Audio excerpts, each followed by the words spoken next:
Sudarlun, proses vaksinasi COVID-19 bagi tenaga kesehatan masih berlangsung hingga Selasa 9 Februari 2021 di Banda Aceh. Pantauan serambinews.com di Rumah Sakit Umum Daerah Meraksa, sejumlah petugas kesehatan masih melakukan penyuntikan vaksin Sinovac terhadap nakes.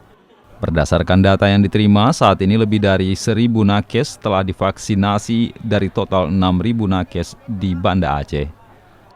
Pemerintah Kota Banda Aceh menargetkan vaksinasi nakes akan tuntas pada 10 Februari esok, baik itu di Rumah Sakit Meraksa maupun di seluruh puskesmas di Banda Aceh.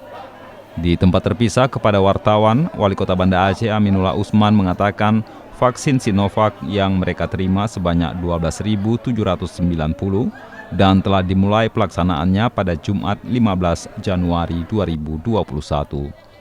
Aminullah menyatakan nakes di Banda Aceh siap untuk divaksinasi dan tidak ada penolakan. Menurutnya dari 1.000 lebih nakes yang telah divaksinasi tidak ada satupun keluhan atau efek samping.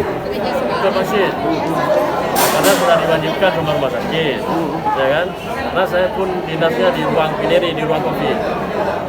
Oke, siap. Gimana bang perasaan tadi pas divaksin bang? Ini belum ada gejala apa-apa tuh. Enggak ada takut enggak pas divaksin tadi? Ya, biasa aja. Biasa aja. Biasa aja. Setelah divaksin nih gimana bang? Belum ada gejala apa-apa nih. Oh. Ini kedua bang? Yang pertama. Yang pertama. Terima kasih banyak ya. Dari Banda Aceh, Henry, Serambion TV.